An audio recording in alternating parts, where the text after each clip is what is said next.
Hello dear students, welcome to Gateway classes. My name is Gulshan Kumar और मैं आपको पढ़ा रहा हूं अप्लाइड मैथमेटिक्स 1। अप्लाइड मैथमेटिक्स 1 में आज हम स्टार्ट करेंगे कैलकुलस और सीएससी स्ट्रीम में इस यूनिट का नाम कैलकुलस है। Electrical, electronics, mechanical, civil, textile और केमिकल स्ट्रीम के अंदर इस यूनिट का नाम डिफरेंशियल कैलकुलस है। और आज के लेक्चर में हम इस यूनिट का फर्स्ट टॉपिक कवर करेंगे, limit for the function of two variable. इस टॉपिक के ऊपर बेस्ड इंपॉर्टेंट क्वेश्चन सॉल्व करेंगे, प्रीवियस ईयर के क्वेश्चन सॉल्व करेंगे और लेक्चर के एंड में आपको एक डीपीपी मिलेगी जहां से आप क्वेश्चन प्रैक्टिस कर सकते हैं। पहले हम इस यूनिट का सिलेबस डिस्कस कर लेते हैं, तो ध्यान दीजिएगा सिलेबस पर। देखिए, यूनिट का नाम कैलकुलस है सीएस स्ट्रीम में और ये सीएस स्ट्रीम का कंप्लीट सिलेबस है। अगर मैं अदर स्ट्रीम की बात करूं जैसे कि electrical, electronics, mechanical, civil, textile, chemical, इन सभी स्ट्रीम के अंदर इस यूनिट का नाम डिफरेंशियल कैलकुलस है और ये डिफरेंशियल कैलकुलस का कंप्लीट सिलेबस है। इन दोनों सिलेबस में डिफरेंस क्या है वो चेक कर लेते हैं। देखिए, ये सीएस स्ट्रीम का सिलेबस है और इस सिलेबस में दो टॉपिक एक्स्ट्रा हैं, Lagrange's method of multiplier, approximation of error. ये दोनों टॉपिक यहां पर नहीं है।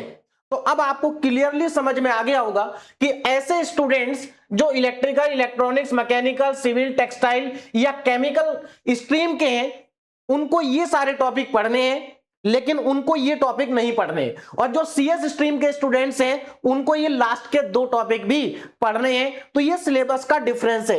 एक बार चेक कर लेते हैं कौन कौन से टॉपिक हमें पढ़ने हैं, तो ध्यान दीजिएगा। पहला टॉपिक है हमारा कैलकुलस का introduction to limit, continuity and differentiability for the function of two variable. देखिए, लिमिट, कॉन्टिन्यूटी और डिफरेंशियबिलिटी आप क्लास 12th में पढ़ चुके हैं, लेकिन आपने क्लास 12th में लिमिट, कॉन्टिन्यूटी और डिफरेंशियबिलिटी को वन वेरिएबल के लिए पढ़ा है। यहां पर हम टू वेरिएबल के लिए पढ़ेंगे। लेकिन एक और इंपॉर्टेंट चीज है कि यहां पर लिखा हुआ है इंट्रोडक्शन। इंट्रोडक्शन का मतलब है कि हमें यहां पर लिमिट, कॉन्टिन्यूटी और डिफरेंशियबिलिटी को बहुत ज्यादा डिटेल में नहीं पढ़ना है, केवल इनका कॉन्सेप्ट समझना है और इनका जो बेसिक मेथड है लिमिट, कॉन्टिन्यूटी और डिफरेंशियबिलिटी को कैलकुलेट करने का, उस मेथड के ऊपर बेस्ड क्वेश्चन सॉल्व करने हैं। क्लियर है? और ये टॉपिक कॉमन है। देखो, ये टॉपिक यहां पर भी है, पहला टॉपिक दोनों जगह क्या है, कॉमन है। अब चलते हैं सेकंड टॉपिक पे। सेकंड टॉपिक है हमारा पार्शियल डेरिवेटिव। कौन सा है? Partial derivative. अब पार्शियल डेरिवेटिव को हम डिटेल में कवर करेंगे। पार्शियल डेरिवेटिव दोनों जगह पर है। क्लियर है? देखो, क्लास 12 तक आपने जो डेरिवेटिव्स पढ़ा है वो वन वेरिएबल के लिए पढ़ा है, मतलब वहां पर केवल एक वेरिएबल होता था, लेकिन यहां पर जो हम डेरिवेटिव्स पढ़ेंगे वो दो वेरिएबल के लिए पढ़ेंगे। नेक्स्ट टॉपिक है हमारा यहां पर composite function and total derivative. Again दोनों जगह पर ये टॉपिक कॉमन है, दोनों जगह पर कॉमन है। इधर आ जाते हैं, नेक्स्ट टॉपिक है Euler's theorem for homogeneous function. Again ये टॉपिक भी दोनों जगह पर कॉमन है। उसके बाद नेक्स्ट टॉपिक है change of variable expansion, change of variable expansion for the function of two variable. अब इस टॉपिक पर जरा ध्यान दें, यहां पर हम क्या करेंगे, दो वेरिएबल के फंक्शन को एक्सपेंड करेंगे। अब ये टॉपिक यहां पर भी है, लेकिन यहां पर इसका नाम आपको अलग मिलेगा, Taylor's and Maclaurin expansion for the function of two variable. तो एक चीज मैं आपको क्लियर कर दूं, ये दोनों टॉपिक सेम है। हम इस टॉपिक के अंदर भी टेलर और मैक्लॉरेन एक्सपेंशन पढ़ेंगे for the function of two variable. Clear है? उसके बाद नेक्स्ट टॉपिक है हमारा Jacobian, properties of Jacobian without proof. ये टॉपिक भी दोनों जगह पर कॉमन है। क्लियर है? और जो हमारा लास्ट टॉपिक है, यहां पर देखो, यहां पर हमारा नेक्स्ट टॉपिक है maxima and minima for the function of several variable. तो यहां पर सेवरल वेरिएबल लिखा हुआ है, तो इस टॉपिक के अंदर एक्चुअल में हम मैक्सिमा एंड मिनिमा पढ़ेंगे दो वेरिएबल के लिए। क्लास 12th में आप वन वेरिएबल के लिए पढ़ चुके हैं, यहां पर हम दो वेरिएबल के लिए पढ़ेंगे इस टॉपिक के अंदर। और ये जो लैग्रांजे मेथड ऑफ मल्टीप्लायर है, ये टॉपिक भी मैक्सिमा एंड मिनिमा का है और इस टॉपिक के अंदर हम ऐसे क्वेश्चन सॉल्व करेंगे जहां पर तीन वेरिएबल होंगे। बात समझ में आ रही है? मतलब यहां पर हम मैक्सिमा मिनिमा पढ़ेंगे थ्री वेरिएबल के लिए और यहां पर मैक्सिमा मिनिमा पढ़ेंगे टू वेरिएबल के लिए। अब ये वाला टॉपिक भी कॉमन है दोनों जगह पर। देखो, maxima and minima for a function of up to two variable, मतलब हम यहां पर मैक्सिमा मिनिमा को दो वेरिएबल तक पढ़ेंगे, केवल टॉपिक की लैंग्वेज चेंज है, ये दोनों टॉपिक सेम ही है। यहां पर भी हम 2 वेरिएबल के लिए पढ़ेंगे और यहां पर भी हम 2 वेरिएबल के लिए पढ़ेंगे। लास्ट के जो 2 टॉपिक हैं ये दोनों सीएस स्ट्रीम के लिए एक्स्ट्रा टॉपिक हैं। तो अब आप सभी को अपना सिलेबस समझ में आ गया होगा। एक और इंपॉर्टेंट चीज, जैसा कि आप जानते हैं इस बार का जो न्यू सिलेबस है वो स्ट्रीम वाइज है। अलग अलग स्ट्रीम का सिलेबस क्या है, अलग अलग है। मैथमेटिक्स के अंदर, अप्लाइड मैथमेटिक्स के अंदर जो डिफरेंस है वो मेनली एप्लीकेशन का डिफरेंस है। एक चीज मैं यहां पर आपको क्लियर कर दूं, अप्लाइड मैथमेटिक्स 1 का जो सिलेबस है वो ऑलमोस्ट सभी स्ट्रीम के अंदर सेम है, थोड़ा बहुत डिफरेंस है। जैसे आप यहां पर देख सकते हैं 2 टॉपिक एक्स्ट्रा हैं, ऐसे ही एक एक 2 टॉपिक का डिफरेंस है। जो मेजर डिफरेंस है मैथ के सिलेबस में वो है एप्लीकेशन का। हर एक यूनिट के एंड में आपको एप्लीकेशन गिवन है। एप्लीकेशन का मतलब है कि इस यूनिट के अंदर आप जो कुछ पढ़ेंगे, जितने भी टॉपिक आप पढ़ेंगे, जितने भी कॉन्सेप्ट आप पढ़ेंगे, उन सभी कॉन्सेप्ट का एप्लीकेशन कहां पर होगा, आपकी ब्रांच के अंदर। तो जो एप्लीकेशन वाला पार्ट है, जो लास्ट पार्ट है हमारा यूनिट का, उसको हम लास्ट लेक्चर के अंदर कवर करेंगे। मैं आपको एक ही लेक्चर में सारे एप्लीकेशन बेस्ड क्वेश्चन सॉल्व करा दूंगा। बात समझ में आ रही है? तो एप्लीकेशन को लेकर के आप परेशान ना हो, एप्लीकेशन बहुत आसान है। एप्लीकेशन के अंदर कुछ भी आपको नया नहीं पढ़ना है, कॉन्सेप्ट सारे सेम रहेंगे, क्वेश्चन सारे सेम रहेंगे, बस वो क्वेश्चन एप्लीकेशन बेस्ड रहेंगे। बात समझ में आ रही है? कैसे क्वेश्चन रहेंगे? Application based question. तो अगर आप पहले कॉन्सेप्ट को अच्छे से सीख लेंगे, अगर आप क्वेश्चन सॉल्व करना सीख लेंगे, तो आप एप्लीकेशन बेस्ड सारे क्वेश्चन अपने आप सॉल्व कर सकते हैं। इतने आसान क्वेश्चन होंगे, कुछ भी अलग नहीं होगा। अब लेक्चर को स्टार्ट करने से पहले मैं आपको बता देता हूं कि गेटवे क्लासेस एप्लीकेशन पर बीटेक फर्स्ट ईयर के लिए न्यू सिलेबस के अकॉर्डिंग बैच अवेलेबल है। आप अपनी स्ट्रीम के अकॉर्डिंग कोर्स को सेलेक्ट करके उसमें एनरोल कर सकते हैं। बीटेक फर्स्ट ईयर के लिए बैच का नाम है आरंभ batch 2.0 for the new syllabus 2026-27।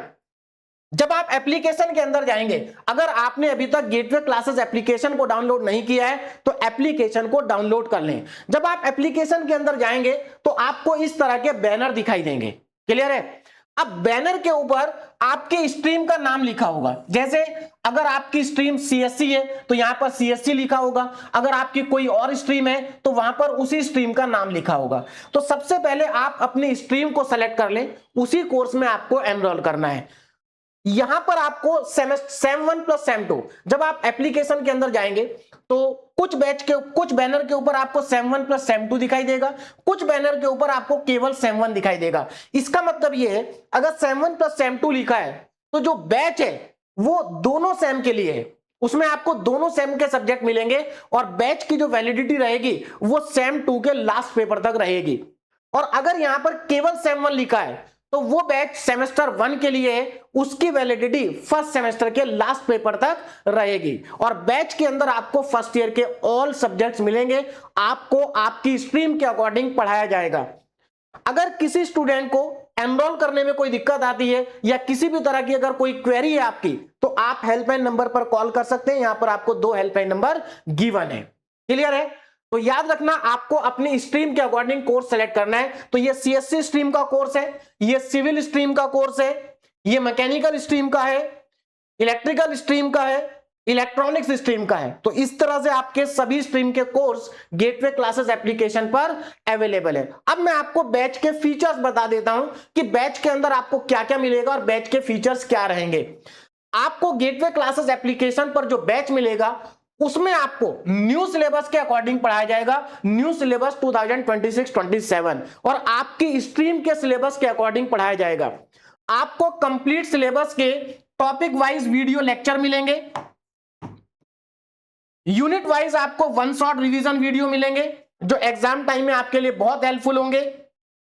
High quality printable PDF notes आपको मिलेंगे जहां से आप रिवीजन कर सकते हैं।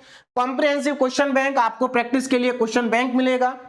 AKTU exam oriented important question, मतलब यूनिवर्सिटी एग्जाम के लिए जो इंपॉर्टेंट क्वेश्चन होंगे उनका सेट भी आपको यहां पर मिलेगा। और टाइम टू टाइम आपको गेटवे क्लासेस एप्लीकेशन पर एकेडमिक सपोर्ट भी मिलता रहेगा, गाइडेंस भी आपको मिलता रहेगा। गेटवे क्लासेस एप्लीकेशन सभी प्लेटफॉर्म पर अवेलेबल है, जैसे कि Google play store, app store, window. अगर आपने अभी तक डाउनलोड नहीं किया है तो डाउनलोड कर लें और अपनी पढ़ाई को आप स्टार्ट कर सकते हैं। अब हम लेक्चर को स्टार्ट करेंगे और आज के लेक्चर का हमारा टॉपिक है limit for the function of two variable. ध्यान दीजिएगा, limit for the function of two variable. लेकिन टू वेरिएबल को स्टार्ट करने से पहले हमें यह समझना होगा कि limit for the function of one variable क्या है। मतलब पहले हम limit for the function of one variable के कॉन्सेप्ट को रिवाइज कर लेते हैं, उसके बाद हम स्टार्ट करेंगे limit for the function of two variable. क्योंकि इसको समझने के लिए पहले आपको इसको समझना पड़ेगा और ये आप क्लास 12 में पढ़ करके आ चुके हैं, आपको बहुत जल्दी समझ में आ जाएगा। केवल मुझे आपको रिवाइज कराना है, तो ध्यान दीजिएगा, इसको आप क्लास 12 में पढ़ चुके हैं, हमें बीटेक के अंदर इसको नहीं पढ़ना है, केवल हमें रिवाइज करना है। क्यों रिवाइज करना है? क्योंकि अगर आपको ये कॉन्सेप्ट समझ में आ जाएगा तो दो वेरिएबल का कॉन्सेप्ट भी आसानी से समझ में आ जाएगा। ध्यान दीजिएगा क्या कहा जा रहा है, limit for the function of one variable. सबसे पहले तो आपको यह पता होना चाहिए कि वन वेरिएबल का फंक्शन कैसा होता है। देखिए, वन वेरिएबल के फंक्शन का मतलब है कि यहां पर जो फंक्शन होगा उसके अंदर केवल एक इंडिपेंडेंट वेरिएबल होगा। आप यहां पर इस फंक्शन को ध्यान से देखो, y = fx, तो ये जो फंक्शन है ये एक वेरिएबल का है। यहां पर जो x है ये आपका इंडिपेंडेंट वेरिएबल है। कैसा वेरिएबल है? Independent variable. और y क्या है? ये आपका डिपेंडेंट वेरिएबल है। y किसके ऊपर डिपेंड कर रहा है? x के ऊपर डिपेंड कर रहा है। इसका मतलब y डिपेंडेंट वेरिएबल हो गया और x क्या हो गया? इंडिपेंडेंट वेरिएबल हो गया। तो वन वेरिएबल के जो फंक्शन होते हैं उनका एग्जांपल आप देख सकते हैं, y = mx, ये एक वेरिएबल का फंक्शन है। x इसमें इंडिपेंडेंट वेरिएबल है, y इसमें डिपेंडेंट वेरिएबल है। y = x³, ये भी क्या? एक वेरिएबल का फंक्शन है, x इसमें इंडिपेंडेंट वेरिएबल है और y इसमें डिपेंडेंट वेरिएबल है। बोलो बात समझ में आ रही है? अब हमें करना क्या है? हमें लिमिट फाइंड करनी है। हमें यह चेक करना है कि फंक्शन की लिमिट एग्जिस्ट करेगी या नहीं करेगी। तो जब बात लिमिट की आती है तो सबसे पहले वहां पर पॉइंट की बात आती है कि आपको किस पॉइंट पर लिमिट को चेक करना है। तो अब जरा ध्यान दें, सबसे पहले हमें एक वेरिएबल का फंक्शन हमें गिवन होगा। तो मान लीजिए हमारे पास वन वेरिएबल का फंक्शन है y = fx। मैंने क्या किया, इसका एक जनरल ग्राफ बना दिया। अगर आप एक वेरिएबल के फंक्शन का ग्राफ बनाएंगे तो वो ग्राफ आपका एक कर्व बनेगा। कर्व भी बन सकता है, स्ट्रेट लाइन भी बन सकती है। भाई अगर आप इसको ड्रॉ करेंगे तो आपको स्ट्रेट लाइन मिलेगी, इसको ड्रॉ करेंगे तो आपको कर्व मिलेगा। तो कहने का मतलब ये है, जब हम एक वेरिएबल के फंक्शन को ग्राफ पेपर पे ड्रॉ करते हैं तो हमें या तो कर्व मिलता है या स्ट्रेट लाइन मिलती है। तो मैंने यहां पर एक जनरल कर्व ड्रॉ कर दिया y = fx का। बोलो बात समझ में आ रही है? अब हमें क्या करना है, इस कर्व के ऊपर हमारे पास एक पॉइंट गिवन है। इस कर्व के ऊपर हमें एक पॉइंट दिया गया है x = a। कर्व के ऊपर हमें एक पॉइंट गिवन है x = a और इस a पॉइंट पर हमें यह चेक करना है कि फंक्शन की लिमिट एग्जिस्ट करेगी या नहीं करेगी, और अगर एग्जिस्ट करेगी तो लिमिट क्या होगी, ये हमें चेक करना है। तो देखो चेक करने का तरीका क्या है, आप जरा ध्यान से समझना। चेक करने का तरीका, अगर आपको x = a, देखो x = ये वाला पॉइंट, इस वाले पॉइंट की बात हो रही है, इस पॉइंट पर हमें चेक करना है कि लिमिट एग्जिस्ट करेगी या नहीं करेगी। आप क्लास 12 में चेक कर चुके हैं, मैं जस्ट आपको एक बार याद दिला रहा हूं। ध्यान से देखो जरा, देखिए लिमिट का कॉन्सेप्ट क्या कहता है। अगर आपको x = a पर लिमिट चेक करनी है तो आपको यह चेक करना पड़ेगा कि x = a पर जाने के कितने रास्ते हैं। सबसे पहले तो आप ये देखो यहां पर पहुंचने के कितने रास्ते हैं। आपको इस पॉइंट पर पहुंचना है, इस पॉइंट पर कंडीशन ये है कि आपको कर्व के ऊपर ही चलना है, कर्व के ऊपर ही चलना है। तो मुझे बताओ इस पॉइंट पर पहुंचने के हमारे पास कितने रास्ते हैं? केवल दो रास्ते हैं। एक तो हम लेफ्ट साइड से जा सकते हैं, एक तो हम लेफ्ट हैंड साइड से जा सकते हैं, और दूसरा हम राइट हैंड साइड से आ सकते हैं। भाई हमारे पास केवल दो ही रास्ते हैं, और देखा जाए तो रास्ता तो एक ही है, केवल डायरेक्शन अलग अलग है। तो इस पॉइंट पर हम लेफ्ट से भी जा सकते हैं और राइट से भी आ सकते हैं। अगर हम इस पॉइंट पर लेफ्ट से पहुंचते हैं तो उस केस में हम कैलकुलेट करते हैं लेफ्ट हैंड लिमिट, और अगर हम इस पॉइंट पर राइट से पहुंचते हैं तो हम वहां पर कैलकुलेट करते हैं राइट हैंड लिमिट। बोलो बात समझ में आ रही है? बहुत सिंपल सा कॉन्सेप्ट है। हमें यह चेक करना है कि x = a पर लिमिट एग्जिस्ट करेगी या नहीं करेगी। बात समझ में आ रही है? तो हमें इसके लिए क्या करना पड़ेगा, पहले तो हमें यह देखना पड़ेगा कि इस पॉइंट पर पहुंचने के कितने रास्ते हैं कर्व के ऊपर। तो इस पॉइंट पर पहुंचने के हमारे पास केवल दो ही रास्ते हैं, एक तो लेफ्ट साइड से जा सकते हैं, एक दूसरा राइट साइड से आ सकते हैं। रास्ता एक ही है, डायरेक्शन अलग अलग है, दो ही रास्ते हैं। तो जब हम लेफ्ट से जाएंगे तो हम इस पॉइंट पर लेफ्ट हैंड लिमिट निकालेंगे, और जब हम राइट से आएंगे तो हम इस पॉइंट पर राइट हैंड लिमिट निकालेंगे। अब मेरी बात को जरा ध्यान से समझना, लेफ्ट हैंड लिमिट और राइट हैंड लिमिट को कैलकुलेट करने के हमारे पास फॉर्मूले होते हैं, और ये फॉर्मूले आप क्लास 12 में पढ़ चुके हैं। यहां पर हमें फॉर्मूलों की जरूरत नहीं है, क्योंकि हमें यहां पर लेफ्ट हैंड लिमिट और राइट हैंड लिमिट को कैलकुलेट नहीं करना है, हमें केवल कॉन्सेप्ट को समझना है। तो हम लेफ्ट हैंड लिमिट निकालेंगे और राइट हैंड लिमिट निकालेंगे। अगर ये दोनों लिमिट बराबर आ गई तो हम कहेंगे कि लिमिट एग्जिस्ट करती है, और इस लिमिट की जो वैल्यू होगी वो एल के बराबर होगी। हमने मान लिया कि एल के बराबर है। बोलो बात समझ में आ रही? तो एक वेरिएबल की लिमिट का कॉन्सेप्ट बहुत आसान है। आपको जिस पॉइंट पर लिमिट कैलकुलेट करनी है, आपको बस ये देखना है कि उस पॉइंट पर पहुंचने के आपके पास कितने रास्ते हैं। दो ही रास्ते हैं, एक लेफ्ट साइड से, एक राइट साइड से। दोनों के अलोंग आपको लिमिट कैलकुलेट करनी है इस पॉइंट पर। अगर दोनों की लिमिट बराबर आ गई, अगर लेफ्ट हैंड लिमिट और राइट हैंड लिमिट बराबर आ गई, तो इसका मतलब लिमिट एग्जिस्ट करेगी, और जब लिमिट एग्जिस्ट करेगी तो आप उस लिमिट को फाइंड कर सकते हैं। वो लिमिट आपकी आएगी एल के बराबर।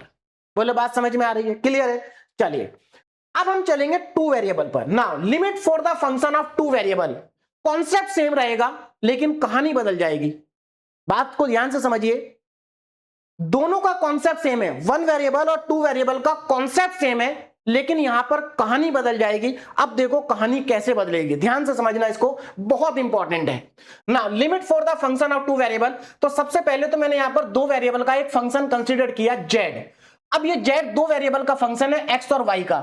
यहां पर एक्स और वाई ये दोनों के दोनों इंडिपेंडेंट वेरिएबल है। कैसे वेरिएबल है? Independent variable. और जेड यहां पर डिपेंडेंट वेरिएबल है। कैसा वेरिएबल है? Dependent variable. बोलो बात समझ में आ रही है? अब यहां पर एक इंपॉर्टेंट कॉन्सेप्ट आपको मैं समझा देता हूं, देखो। और बहुत सारे स्टूडेंट इस कॉन्सेप्ट को गलत तरीके से समझ लेते हैं, लेकिन यहां पर आपको मैं बिल्कुल सही तरीका बता रहा हूं कि एक्चुअल में है क्या।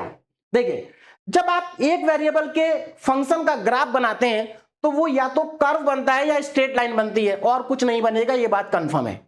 एक वेरिएबल का फंक्शन अगर आप ग्राफ पेपर पर प्लॉट करते हैं तो आपको क्या मिलेगा? या तो स्ट्रेट लाइन मिलेगी या आपको कर्व मिलेगा, इसके अलावा कुछ और नहीं मिलेगा, कंफर्म है। अच्छा इधर आ जाते हैं, अगर आप दो वेरिएबल के फंक्शन को ग्राफ के ऊपर प्लॉट करेंगे तो आपको क्या मिलेगा? बस यहीं पर बच्चे गलती कर देते हैं, इस कॉन्सेप्ट को वो छोड़ देते हैं। तो मैं आपको यहां पर क्लियर कर दूं कि अगर आप दो वेरिएबल के फंक्शन को ग्राफ के ऊपर प्लॉट करेंगे तो आपको सरफेस मिलेगा। ध्यान से समझिए मेरी बात को, जितने भी हमारे दो वेरिएबल के फंक्शन होते हैं वो सरफेस को रिप्रेजेंट करते हैं, और जो एक वेरिएबल का फंक्शन होता है वो स्ट्रेट लाइन को या कर्व को रिप्रेजेंट करता है। तो आपको मेरा पहला पॉइंट क्लियर हो गया होगा कि जो दो वेरिएबल का फंक्शन होता है एक्चुअल में ये किसको डिनोट करता है? ये सरफेस को डिनोट करता है। किस चीज का सरफेस? सरफेस कोई भी हो सकता है, सरफेस स्फीयर भी हो सकता है, स्फीयर का भी सरफेस होता है ना, कोई सिलेंडर हो सकता है, कोई फ्लैट सरफेस हो सकता है, प्लेन। ये बोर्ड है भाई, बोर्ड का भी तो सरफेस है, ये कैसा सरफेस है? Plane surface. तो दो वेरिएबल का जो फंक्शन होता है वो सरफेस को डिनोट करता है। आप यहां पर देख भी सकते हैं, देखो मैंने यहां पर दो एग्जांपल लिए। जो ये पहला वाला एग्जांपल है x plus y plus z equal to 1, इसमें x और y इंडिपेंडेंट वेरिएबल है और z इसमें डिपेंडेंट वेरिएबल है। तो ये दो इंडिपेंडेंट वेरिएबल का फंक्शन है, और आप इस इक्वेशन को क्लास 11th और 12th में पढ़ चुके हैं। ये प्लेन की इक्वेशन है। ये इक्वेशन किसकी है? प्लेन की, मतलब ये पूरे प्लेन को डिनोट कर रही है। सिमिलरली ये इक्वेशन भी आप पढ़ चुके हैं क्लास 11 12th में, x square y square plus z square equal to 1, ये हमारी स्फीयर की इक्वेशन है। तो ये भी क्या? एक सरफेस है। तो दो वेरिएबल का जो फंक्शन होता है वो सरफेस को रिप्रेजेंट करता है। बोलो बात समझ में आ रही है? अब देखो, देखिए कॉन्सेप्ट बिल्कुल सेम रहेगा। हमने यहां पर क्या किया, हमारे पास एक वेरिएबल का फंक्शन था, उसका हमने ग्राफ बनाया है ना, उसके ऊपर हमने एक पॉइंट लिया और उस पर लिमिट को चेक करा, यही तो किया हमने। सेम काम हमें यहां पर भी करना है। हमें यहां पर क्या करना है? दो वेरिएबल का फंक्शन है तो हमें यहां पर एक सरफेस लेना है। अब आप प्लेन सरफेस भी ले सकते हैं, आप कर्व सरफेस भी ले सकते हैं, लेकिन लेना सरफेस है। तो मैंने मान लिया कि ये जो मेरा बोर्ड है, डिजिटल बोर्ड का जो सरफेस है, ये क्या? एक प्लेन सरफेस है, और इस सरफेस के ऊपर मैंने एक पॉइंट मार्क कर दिया। देखो ये पॉइंट है, ये क्या? मैंने एक पॉइंट मार्क कर दिया है सरफेस के ऊपर।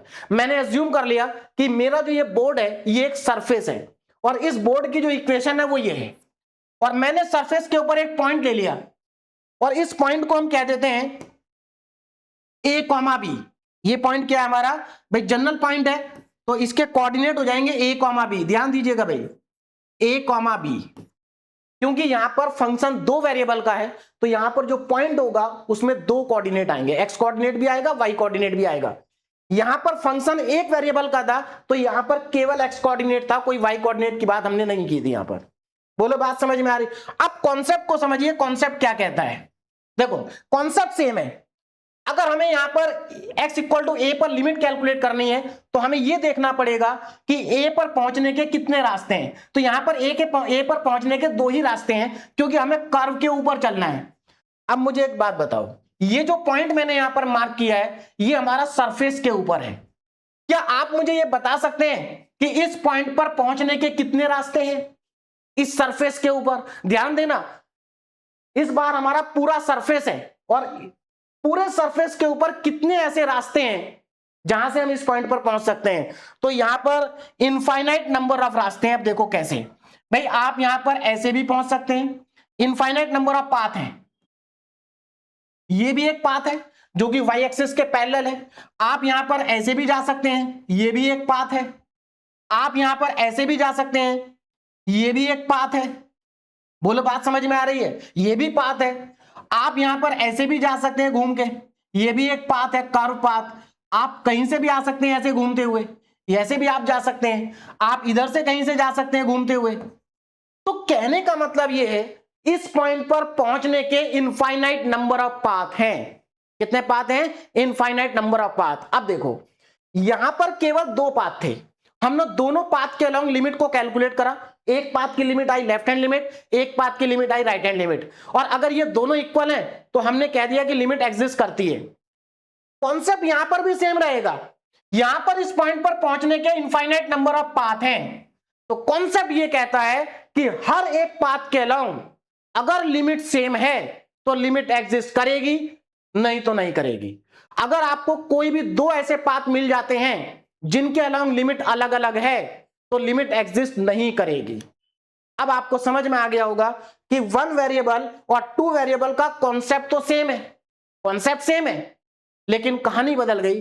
कहानी क्यों बदल गई? क्योंकि यहां पर इनफाइनाइट पाथ है और यहां पर केवल दो ही पाथ थे, और देखा जाए तो पाथ तो एक ही था, केवल डायरेक्शन अलग अलग थी। कहानी समझ में आई?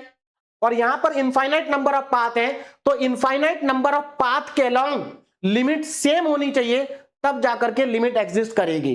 अगर कोई भी दो पाथ के अलोंग लिमिट अलग अलग है तो लिमिट एग्जिस्ट नहीं करेगी। तो अब आपको कॉन्सेप्ट भी समझ में आ गया होगा और दो वेरिएबल की कहानी भी समझ में आ गई होगी। अब यहां पर प्रॉब्लम क्या है? प्रॉब्लम यहां पर यह है, क्या हम इनफाइनाइट पाथ के अलोंग लिमिट को चेक कर सकते हैं क्या? नहीं कर सकते। तो इनफाइनाइट पाथ के अलोंग हम लिमिट को चेक नहीं कर सकते, इसलिए यहां पर मैंने कुछ स्टैंडर्ड पाथ लिखे हैं जिनके अलोंग हम लिमिट को चेक करेंगे, जिनके अलावा हम लिमिट को चेक करेंगे, और हमारे 90% क्वेश्चन इन्हीं पांच पाथ की हेल्प से सॉल्व हो जाते हैं। इन्हीं पांच पाथ की हेल्प से सॉल्व हो जाते हैं, 100% सॉल्व नहीं होंगे। अभी समझ में आ जाएगा क्यों नहीं होंगे।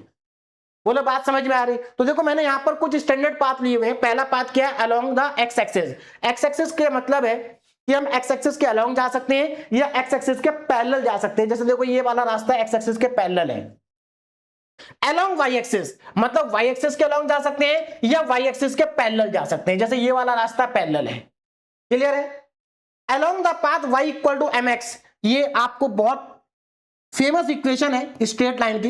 एक्चुअल में ये क्या है? फैमिली ऑफ स्ट्रेट लाइन है जो कि ओरिजिन से पास होती है ना? तो आप इस पाथ के अलोंग भी जा सकते हैं। Along the path y equal to m x की पावर n, अब यहां पर n की जगह पर 2 3 4 कुछ भी हो सकता है, या फिर x equal to m y की पावर n, यहां पर n की जगह पर 1 2 3 4 कुछ भी हो सकता है। तो ये भी क्या है? फैमिली ऑफ कर्व है। अलोंग द पाथ, अब ये वाला पाथ देखो y equal to minus x plus x square, ये भी इंपॉर्टेंट पाथ है। तो ये कुछ इंपॉर्टेंट पाथ हैं जिनके अलावा हम लिमिट को चेक कर सकते हैं। बोलो बात समझ में आ गई? तो यहां पर इस पूरे कॉन्सेप्ट की समरी मैंने यहां पर लिखी है। अब जरा ध्यान से देखो क्या लिखा है। If limit from any two path are not equal then limit does not exist. देखो सिंपल सा पॉइंट है, if limit from any two path, अगर आपको कोई दो ऐसे पाथ मिल जाते हैं जिनके अलोंग लिमिट अलग अलग है, इक्वल नहीं है, तो इसका मतलब लिमिट एग्जिस्ट नहीं करेगी। है ना, then limit does not exist. If limit from all path, ध्यान दीजिएगा भाई, बहुत इंपॉर्टेंट है, if limit along all the path are equal then limit exist. अगर इस पॉइंट पर पहुंचने के इनफाइनाइट पाथ हैं तो इनफाइनाइट पाथ के अलोंग लिमिट सेम होनी चाहिए, तब जाकर के लिमिट क्या करेगी, एग्जिस्ट करेगी, और वही पॉइंट यहां पर लिखा है। और अगर लिमिट एग्जिस्ट करती है तो लिमिट की जो वैल्यू होगी वो यूनिक होगी। देखो इस लिमिट की वैल्यू क्या एल है, तो एल यहां पर क्या होगा, एल यहां पर यूनिक होगा। लिमिट हमेशा यूनिक होती है क्योंकि लिमिट सभी पाथ के अलोंग सेम आनी चाहिए, तो लिमिट हमेशा क्या होती है, यूनिक होती है। बोलो बात समझ में आ रही है, क्लियर है ना। Important methods to find limit, अब लिमिट को फाइंड करने के कुछ इंपॉर्टेंट मेथड्स मैंने यहां पर लिखे हुए हैं, एक बार देख लेते हैं कौन कौन से मेथड है। पहला मेथड डायरेक्ट सब्स्टिट्यूशन मेथड। अब ये वाला जो मेथड है डायरेक्ट सब्स्टिट्यूशन मेथड, ये केवल वहां पर हम अप्लाई कर सकते हैं जहां पर लिमिट को पुट करने पर हमारी कोई इनडिटरमिनेंट फॉर्म ना बने। इनडिटरमिनेंट फॉर्म के बारे में आप लोग क्लास 11 12 में पढ़ चुके हैं। अगर 0/0 है तो ये क्या है, इनडिटरमिनेंट फॉर्म है ना। 0/∞ भी क्या है, इनडिटरमिनेंट फॉर्म है। 0 × ∞ भी क्या है, इनडिटरमिनेंट फॉर्म है। तो हमारे पास टोटल 6 या 7 इनडिटरमिनेंट फॉर्म होती हैं। तो अगर लिमिट को डायरेक्ट पुट करने पर इनडिटरमिनेंट फॉर्म नहीं बनती है तो हम वहां पर डायरेक्ट लिमिट को पुट करके आंसर निकाल सकते हैं, उसको हम कहते हैं डायरेक्ट सब्स्टिट्यूशन मेथड। लेकिन प्रॉब्लम क्या है, हमारे जो लिमिट के क्वेश्चन होते हैं ना, वहां पर स्टार्टिंग में जनरली इनडिटरमिनेंट फॉर्म बनती है, तो इसका मतलब ये वाला मेथड बहुत कम क्वेश्चन में लग पाएगा, केवल 2% क्वेश्चन में ही ये मेथड अप्लाई होता है। नेक्स्ट जो हमारा मेथड है वो हमारा बेसिक मेथड है, और यही हमारा लिमिट का कॉन्सेप्ट भी है, दैट इज पाथ मेथड। कौन सा मेथड है, पाथ मेथड। पाथ मेथड का मतलब है कि यहां पर इस पॉइंट पर पहुंचने के इनफाइनाइट पाथ हैं, आप इनफाइनाइट पाथ के अलोंग लिमिट को फाइंड करिए। अगर सभी पाथ के अलोंग लिमिट सेम आती है तो लिमिट एग्जिस्ट करेगी। लेकिन प्रॉब्लम क्या है कि हम इनफाइनाइट पाथ के अलोंग लिमिट को फाइंड नहीं कर सकते, इसलिए मैंने यहां पर कुछ स्टैंडर्ड पाथ लिखे हैं, आप इन पाथ के अलोंग लिमिट को फाइंड करिए। अगर इन सभी पाथ के अलोंग लिमिट सेम आती है तो इसका मतलब लिमिट एग्जिस्ट करेगी, और अगर इनमें से कोई भी दो पाथ के अलोंग लिमिट अलग अलग आती है तो लिमिट एग्जिस्ट नहीं करेगी। लेकिन इस पाथ के साथ एक ड्रॉबैक, इस मेथड के साथ एक ड्रॉबैक है, इस मेथड के साथ एक ड्रॉबैक है, और उसी ड्रॉबैक की वजह से ये आगे वाले जो मेथड है ना ये इंपॉर्टेंट हो जाते हैं। देखिए इस मेथड का ड्रॉबैक क्या है, इस मेथड का ड्रॉबैक ये है कि यहां पर पहुंचने के इनफाइनाइट पाथ हैं और मैंने उनमें से कुछ पाथ यहां पर लिखे हैं, तो ऐसा भी तो हो सकता है कि इनसे अलग कोई ऐसा पाथ हो जिसके अलोंग लिमिट अलग आ जाए। मेरी बात को समझ रहे हैं, मतलब कहने का यह है कि ये जो पाथ मेथड है ना, ये इस बात की गारंटी नहीं देता कि लिमिट एग्जिस्ट करेगी। बात समझ में आ रही है। देखो अगर लिमिट डज नॉट एग्जिस्ट है तो डज नॉट एग्जिस्ट वाले क्वेश्चन को आप पाथ मेथड से सॉल्व कर सकते हैं, 100% आपका करेक्ट आंसर आएगा। लेकिन अगर लिमिट एग्जिस्ट करती है तो ये पाथ मेथड इस बात की गारंटी नहीं देता है कि आपका जो आंसर होगा वो 100% सही होगा, गलत भी हो सकता है। बात समझ में आ रही है। क्यों, क्योंकि आप केवल कुछ पाथ के अलोंग लिमिट को चेक करेंगे, इनफाइनाइट पाथ के अलोंग तो आप चेक कर नहीं सकते। तो इसलिए ये जो मेथड है ये इस बात की गारंटी नहीं है कि लिमिट एग्जिस्ट करेगी या नहीं करेगी। लेकिन क्योंकि हमारे सिलेबस में केवल लिमिट का इंट्रोडक्शन पार्ट है, केवल इंट्रोडक्शन पार्ट है, इसलिए हम अपने जितने भी क्वेश्चन सॉल्व करेंगे वो पाथ मेथड से ही करेंगे। मेरी बात को समझिए, हमारे में केवल इंट्रोडक्शन पार्ट है, तो इंट्रोडक्शन पार्ट में हमें केवल पाथ मेथड पढ़ना है। क्या कोई ऐसा मेथड है जो लिमिट के एग्जिस्टेंस की गारंटी देता है? तो हाँ, ऐसे मेथड हैं, और सबसे इंपॉर्टेंट मेथड आता है स्क्विज थ्योरम या सैंडविच थ्योरम। ये एक ऐसा मेथड है जो लिमिट के एग्जिस्टेंस की गारंटी देता है, मतलब यहां पर बिल्कुल करेक्ट आंसर आएगा। लेकिन हम इस मेथड को यहां पर पढ़ेंगे नहीं, क्योंकि हम बहुत ज्यादा डिटेल में नहीं जाएंगे। अगर हम डिटेल में जाएंगे तो हमें ये सारे मेथड पढ़ने पड़ेंगे। बात समझ में आ रही है। तो हम बहुत ज्यादा डिटेल में नहीं जाएंगे, हम केवल पाथ मेथड से ही अपने क्वेश्चन सॉल्व करेंगे। और एक चीज मैं आपको बता दूं, डज नॉट एग्जिस्ट वाले जितने भी क्वेश्चन होंगे उसमें कोई दिक्कत नहीं है, पाथ मेथड से आसानी से हो जाते हैं। केवल दिक्कत कहां पर आती है, जहां पर लिमिट एग्जिस्ट, जहां पर हमें ये चेक करना पड़े कि लिमिट एग्जिस्ट करेगी या नहीं करेगी, तो वहां पर ये मेथड हमें लिमिट के एग्जिस्टेंस की गारंटी नहीं देता है। बात समझ में आ गई? चलिए, लेकिन इस टाइप के क्वेश्चन आपके यूनिवर्सिटी एग्जाम में नहीं आएंगे, आपके केवल बेसिक क्वेश्चन आएंगे। तो स्टार्ट करते हैं पहला क्वेश्चन। ध्यान दीजिएगा भाई, जितना मैं आपको यहां पर पढ़ा रहा हूं केवल आपको उतना ही करना, उससे ज्यादा करने की जरूरत आपको नहीं है ना। इवैल्यूएट, हमें क्या करना है, इस लिमिट को इवैल्यूएट करना है। तो सबसे पहले आप ये चेक करो, देखिए यहां पर हमारी जो लिमिट है, एक चीज और मैं आपको यहां पर क्लियर कर दूं, देखो हमें पहुंचना कहां पर है, ए कॉमा बी पर, और पहुंचना कहां से, कहीं से भी जा सकते हैं। मतलब हम एक जनरल पॉइंट लेके चलेंगे एक्स कॉमा वाई, और एक्स कॉमा वाई से पहुंचेंगे कहां, ए कॉमा बी पर। तो एक्स कॉमा वाई जो हमारा कोई भी जनरल पॉइंट है, तो देखो यहां पर क्या दिया गया आपको, लिमिट, यहां पर x जो है, x की वैल्यू कहां पर अप्रोच कर रही है, 1 पर, और y की वैल्यू किसको अप्रोच कर रही है, 2 को। बोलो बात समझ में आ रही है? इसका मीनिंग भी आपको यहां पर समझना पड़ेगा कि इसका मीनिंग क्या है। देखो, for a function of two variable x comma y approaches a comma b, इसका मतलब ये है कि x जो है वो a को अप्रोच कर रहा है और y b को अप्रोच कर रहा है। x a को अप्रोच कर रहा है, y b को अप्रोच कर रहा है। बोलो बात समझ में आ रही है? इसका मतलब ये है कि x जो है वो a को अप्रोच कर रहा है वन वेरिएबल में। तो हमारा जो क्वेश्चन है, इस क्वेश्चन का मतलब क्या है कि x जो है वो 1 को अप्रोच कर रहा है और y जो है वो 2 को अप्रोच कर रहा है, और ये हमारा फंक्शन है, हमें इसकी लिमिट को कैलकुलेट करना है। अब मेरी बात को यहां पर ध्यान से समझना, हमें इस लिमिट को फाइंड करना है, इस फंक्शन की लिमिट को फाइंड करना है। तो सबसे पहले आप ये चेक करो, क्या अगर मैं x की जगह पर 1 पुट कर दूं और y की जगह पर 2 पुट कर दूं, तो क्या ये इंडिटरमिनेंट फॉर्म बनेगी? अगर ये इंडिटरमिनेंट फॉर्म बनेगी तो हम पाथ मेथड लगाएंगे, और अगर ये इंडिटरमिनेंट फॉर्म नहीं बनती है तो हमारा डायरेक्ट आंसर आ जाएगा। तो ध्यान दीजिएगा, यहां पर पहले मैं इसको कॉपी कर लेता हूं, उसके बाद इसको कैलकुलेट करेंगे ना। क्वेश्चन हमारे पास है, limit x comma y approaches 1 comma 2, x 1 को अप्रोच करेगा, y 2 को अप्रोच करेगा। फंक्शन क्या है, x plus y upon x square plus y square plus 1, ये हमारा फंक्शन है। अब मैं एक काम करता हूं, यहां पर x की जगह 1 और y की जगह पर 2 पुट करके देखता हूं क्या आता है। देखो, अगर मैं x की जगह पर 1 पुट कर दूं डायरेक्ट, तो ये आएगा 1 प्लस 2। डायरेक्ट पुट करने पर x की जगह पर 1 पुट कर दें तो 1 का स्क्वायर, y की जगह पर 2 पुट कर दें तो 2 का स्क्वायर और प्लस 1। क्या ये इंडिटरमिनेंट फॉर्म बनेगी? नहीं बनेगी। तो अगर ये इंडिटरमिनेंट फॉर्म नहीं बनेगी तो डायरेक्ट क्वेश्चन सॉल्व हो गया।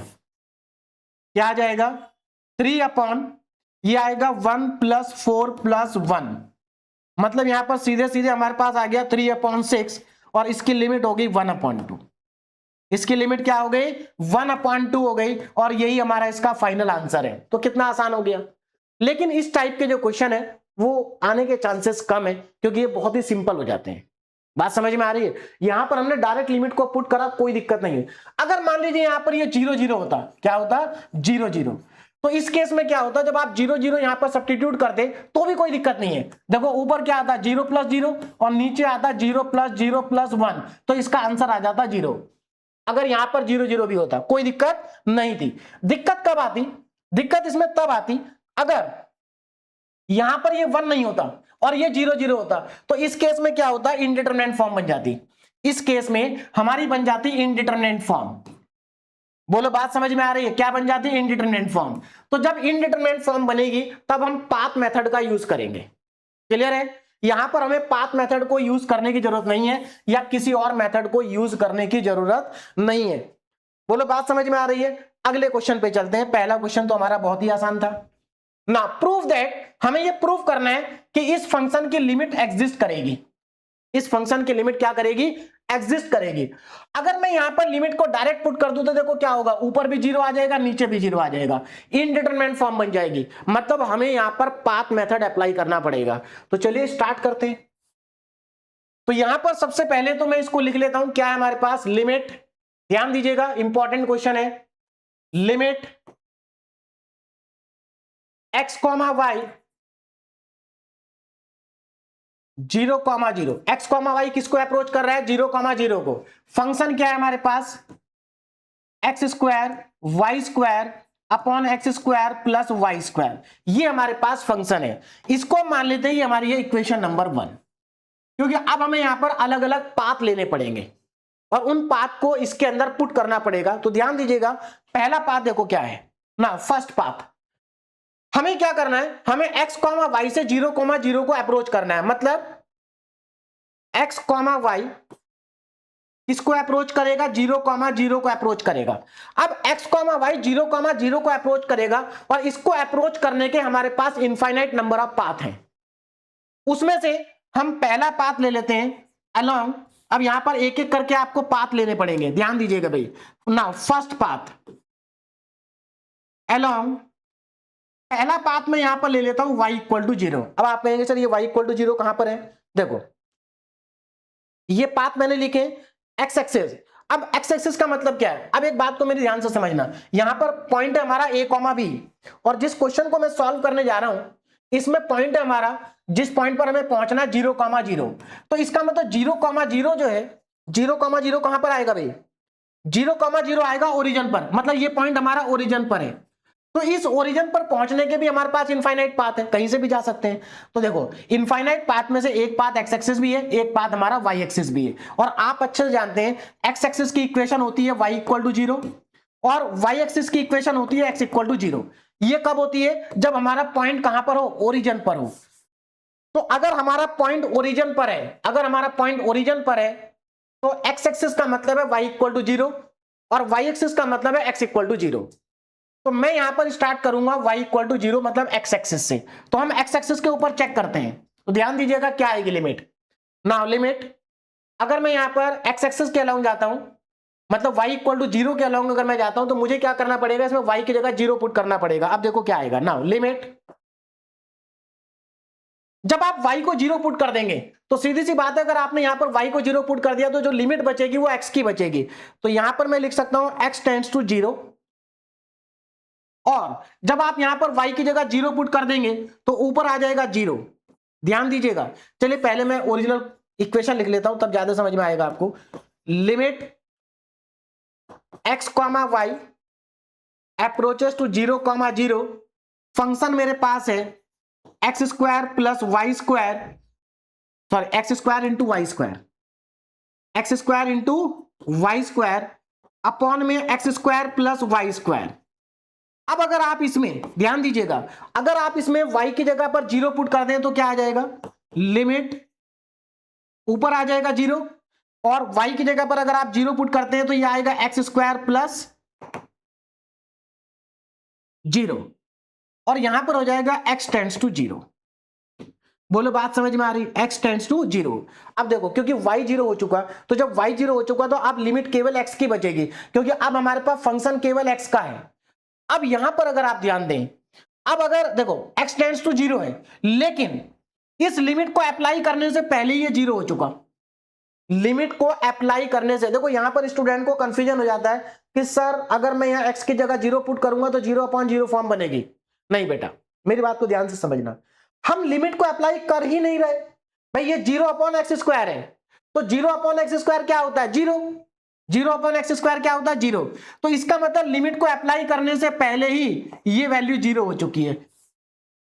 बोलो मेरी बात समझ में आ रही है आपको, लिमिट को अप्लाई करने से पहले ही, लिमिट को अप्लाई करने से पहले ही ये वैल्यू 0 हो चुकी है, और 0 पर अगर आप लिमिट अप्लाई करेंगे तो आंसर 0 ही आएगा। तो आपको पहला पॉइंट समझ में आ गया होगा, आंसर क्या आएगा, 0। क्लियर है। अब आगे देखो, नाउ अब हम दूसरा पाथ लेंगे, ये हमारा पहला पाथ था। Now x comma y, x comma y approaches 0,0 along x equal to 0, x equal to 0। अब हम x इक्वल टू 0 के अलॉन्ग अप्रोच करेंगे, ये हमारा दूसरा पाथ है y एक्सिस के अलॉन्ग। नाउ अब देखो क्या आएगा, लिमिट, ध्यान दीजिएगा, limit x comma y approaches 0,0, function क्या है, x square y square upon x square plus y square. अब ध्यान दीजिएगा, अगर हम इसमें x की जगह पर 0 पुट कर दें तो क्या बचेगा, limit y tends to zero, y tends to zero. और अगर मैं यहां पर x की जगह जीरो पुट कर दूं तो न्यूमरेटर जीरो बन जाएगा और डिनोमिनेटर में बचेगा zero plus y square, zero plus y square. अब लिमिट को अप्लाई करने से पहले ही, लिमिट को अप्लाई करने से पहले ही ये हमारा जीरो बन चुका है भाई। क्या बन चुका है? जीरो। तो इसका मतलब इसकी लिमिट आ जाएगी जीरो। लिमिट क्या आ जाएगी? जीरो। इसको मैं मान लेता हूं इक्वेशन नंबर 2 और इसको मैं मान लेता हूं equation number 3।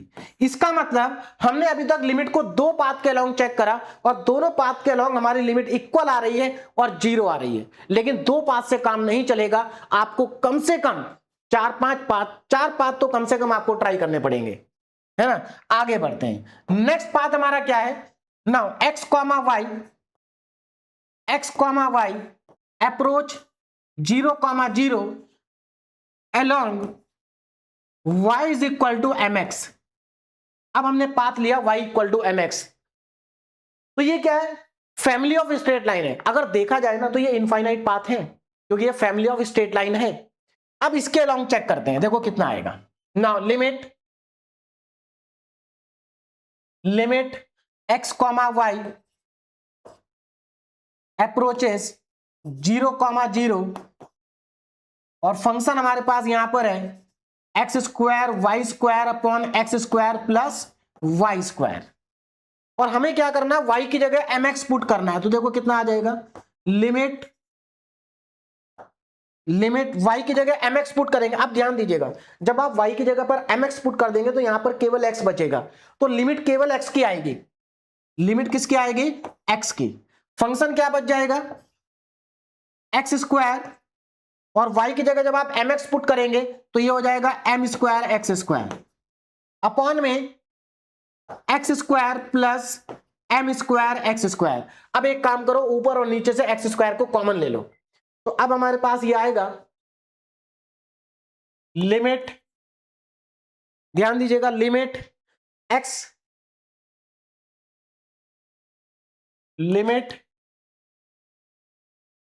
x tends to zero, limit x tends to zero, ऊपर आएगा, ऊपर क्या है? X square. ठीक है, x square m square x square. नीचे से एक्स स्क्वायर को कॉमन ले लेता हूं तो नीचे क्या बचेगा? एक्स स्क्वायर बाहर आ जाएगा, 1 plus m square, 1 plus m square. अगर आप यहां पर ध्यान से देखें तो एक्स स्क्वायर से एक्स स्क्वायर ये कैंसिल हो गया। जो बचा उसको देखते हैं क्या बचा हमारे पास। नाउ इसके बाद हमारे पास बच जाएगा लिमिट, देखो ध्यान से, limit x tends to zero, ऊपर बचेगा m स्क्वायर एक्स स्क्वायर और नीचे बचेगा 1 प्लस एम स्क्वायर। अगर मैं इसमें लिमिट अप्लाई कर दूं तो देखो, लिमिट अगर मैं अप्लाई करूंगा तो ऊपर आ जाएगा जीरो और नीचे आ जाएगा, नीचे हमारे पास 1 प्लस एम स्क्वायर। यही है ना, एक्स स्क्वायर से एक्स स्क्वायर हमारा कैंसिल आउट हो गया था, ठीक है ना। हाँ ठीक है, तो ये हमारे पास बचेगा और जीरो अपॉन समथिंग क्या होता है? जीरो ही होता है। तो इसका मतलब ये जीरो आ गया। तो ये हमारे पास आ गई इक्वेशन नंबर 3 और इक्वेशन नंबर 4 हो गई हमारे पास।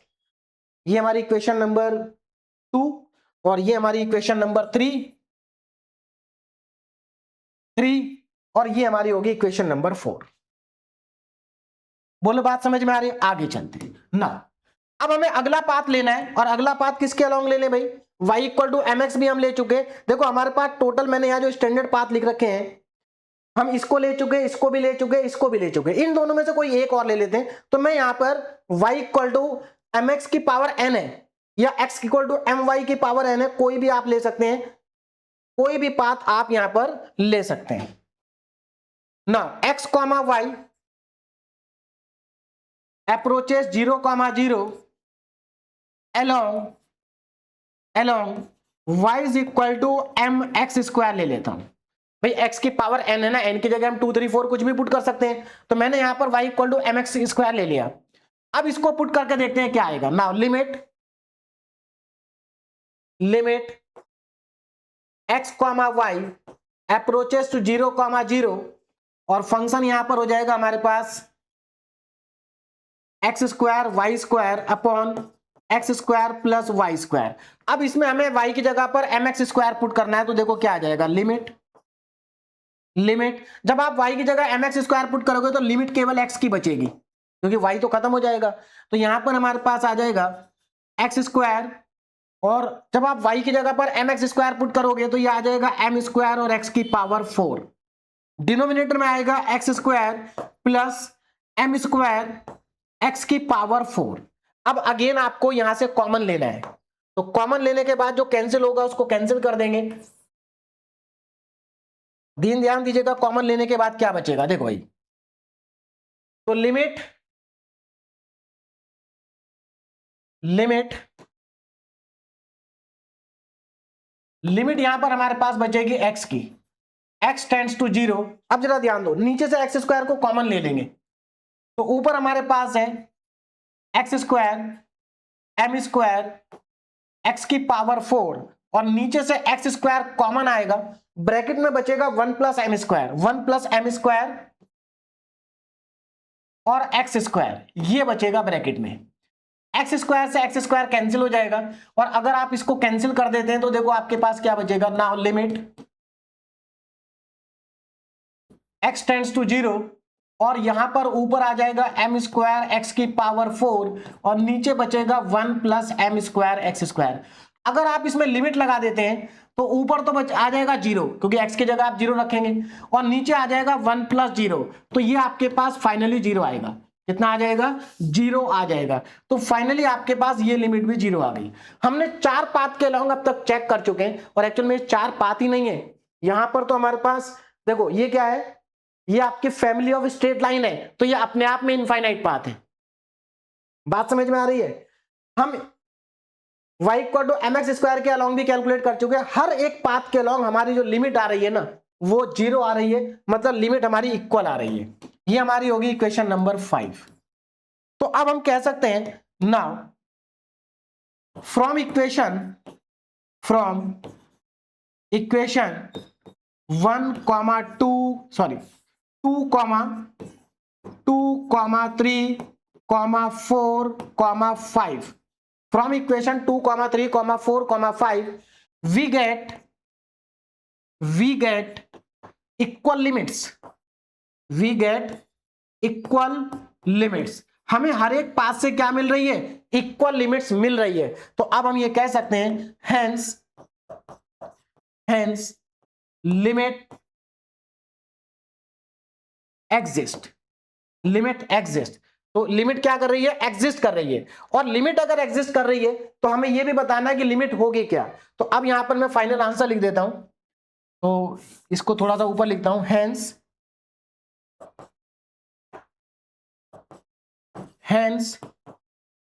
Limit exist. लिमिट जो है यहां पर एग्जिस्ट करेगी, और लिमिट क्या होगी, limit x, y approaches 0,0, function क्या था हमारा, x square y square upon में x square plus y square, और ये किसके बराबर है, 0 के बराबर है भाई। तो यहां पर लिमिट एग्जिस्ट करेगी, और लिमिट किसके बराबर आएगी, 0 के बराबर आएगी। बोलो बात समझ में आ रही है। देखो अगर हमारे सिलेबस में लिमिट का इंट्रोडक्शन नहीं होता, अगर लिमिट डिटेल में होती, बात समझ में आ रही है, तो हम इस क्वेश्चन को पाथ मेथड से नहीं करते, हम इस क्वेश्चन को करते सैंडविच थ्योरम से। बात समझ में आ रही है। लेकिन क्योंकि हमारे सिलेबस में केवल इंट्रोडक्शन पार्ट है, तो हमें यहां पर केवल पाथ मेथड ही पढ़ना है, और कोई मेथड हमें यहां पर नहीं पढ़ना है। और हमने यहां पर पाथ मेथड, और पाथ मेथड में आपको 4 से 5 पाथ लेने हैं और प्रूव कर देना है कि लिमिट एग्जिस्ट करेगी, बस। तो ये क्वेश्चन हमारा कंप्लीट हो गया। अब हम चलते हैं आगे के क्वेश्चन पे।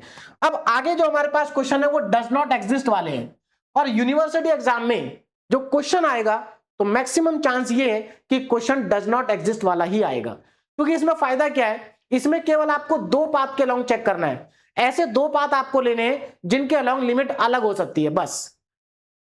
तो चलिए स्टार्ट करते हैं। पहला ही हमारे पास क्वेश्चन है, हमें ये चेक करना है कि लिमिट इसकी डज नॉट एग्जिस्ट, मतलब हमें ये प्रूव करना है कि इसकी लिमिट एग्जिस्ट नहीं करती। तो बहुत आसान है, देखिए कैसे प्रूव करेंगे ना।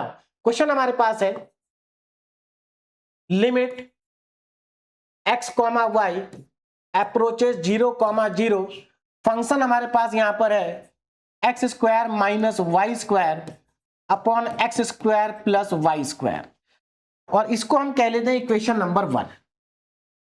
अब जरा ध्यान दो, देखो भाई यहां पर कौन सा पाथ हमें लेना चाहिए। देखो अगर डज नॉट एग्जिस्ट वाले में ना, मैं आपको एक चीज क्लियर कर दूं, जितने भी क्वेश्चन डज नॉट एग्जिस्ट वाले हैं, है ना, उसमें हम मैक्सिमम क्वेश्चन के अंदर जो पाथ लेते हैं उस पाथ के बारे में हमें पहले सोचना पड़ता है कि कौन सा लेना चाहिए, क्योंकि ज्यादा पाथ लेने से कोई फायदा नहीं है। जैसे ये क्वेश्चन है, अगर आप यहां पर मान लीजिए आप y की जगह y इक्वल टू 0 का पाथ ले लेते हैं, देखो y इक्वल टू 0 अगर आप यहां पर पाथ ले लेते हैं तो क्या होगा, y दोनों जगह पर 0 हो जाएगा, बचेगा क्या, x square upon x square बचेगा, कट जाएगा 1 आ जाएगा, मतलब इसकी लिमिट 1 आ जाएगी। तो y इक्वल टू 0 के अलॉन्ग इसकी लिमिट कितनी आएगी, 1 आएगी।